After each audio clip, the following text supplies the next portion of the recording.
My waters broke at 18 weeks pregnant. It was definitely a surprise, and it was an emergency situation. At 24 weeks, we went up to Portland. Raymond did 5 months in the NICU. When we came back, we were doing okay for a little bit, and then Alex actually lost his job. He got laid off. We actually just did a quick internet search, honestly, and found the Giving Plate. We were in a really tight space. Yeah, that threw us. To hit this point was a real traumatic thing for me personally to go through, because it was, we need to be making sure that we're taking care of our kids.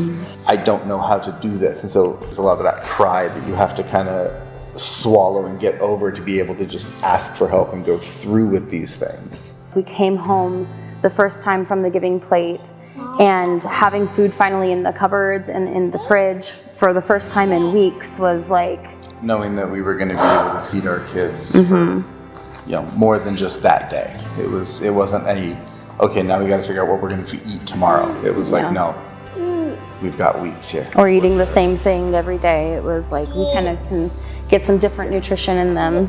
The biggest thing for me was having been so worried about, the societal feelings of shame. I don't know, I'm reaching out to a food bank. And there's none of that. You get in there and everybody's great. It's, they're not just matter of fact, yeah, here's your stuff, go.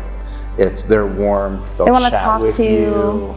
You don't ever know when you're going to be put into a situation. Like this really happened very surprisingly for us, having that food insecurity. And so it was really good to have a place here in Bend that, could help support us and transition back to our regular lives. We've always been connected to the Giving Plate. I think we got connected when Ivory got diagnosed with kidney disease and we were limited on foods, and it was nice to go to the place to just pick out things that we wouldn't normally buy. I get to experiment with ingredients that we get by creating new dishes. I think hunger is a very important part of anyone's life, and when you have a complex disease of any kind, hunger becomes priority. Hunger causes a lot of anxiety and depression. She would just ask all the time about diets and what are we eating for dinner and what are we eating for lunch, because that's very important in a 6, 7, 8-year-old's life when you're not cooking for yourself and you're so limited on what you can eat. I'm excited for a store to open at the Giving Plate because it allows my kids to be independent and be able to shop and pick out what they want. And then it allows them to also be a part of the kitchen and the kitchen experience. And I think we wouldn't be able to have that bonding moment if it wasn't for my kids being able to have that independent shopping style at their own store. And that's what we've received from the Giving Plate.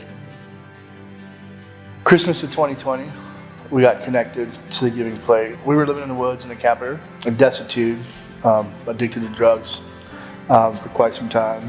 And then I got a phone call, and this voice was like, hey, I'm Renee from the Giving Plate. We're gonna do a Christmas makeover for an 11th family, and we choose you guys. What do you need?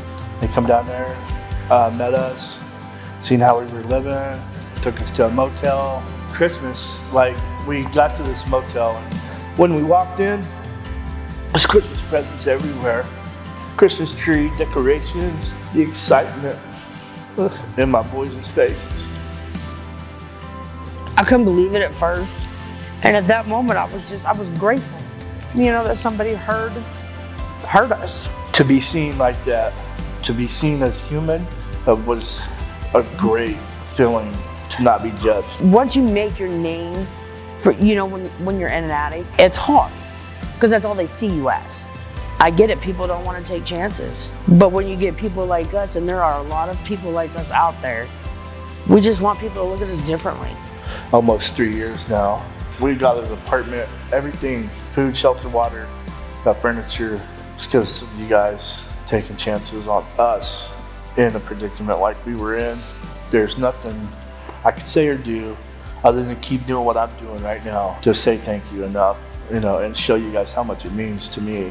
I tell my dad and mom every day, I'm proud of you guys for staying clean. This is a form of gratitude that is exponentially huger than the universe, to be honest. Personally, when I was coloring this in, I took a lot of time and detail on it, and a lot of thought and effort, because You guys took time and effort with us, took a lot of detail, helping us, fixing us.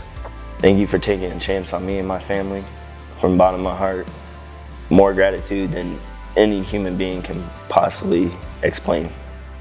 In 2020, when Anthony gifted me the image of a picture he colored and it said taking chances, he handed it to me and he said, "Thank you for taking a chance on my family." Taking a chance on someone is never wasted. You're planting seeds of hope.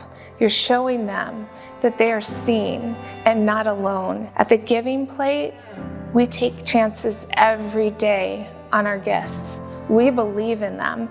We believe that by coming alongside them and putting food into their hands, that it's not just a food transaction.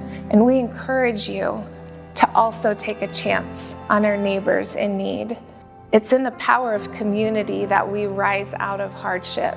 And at the Giving Plate, we come together side by side and we offer a hand of hope and help. Please consider taking a chance with me on our struggling neighbors in need.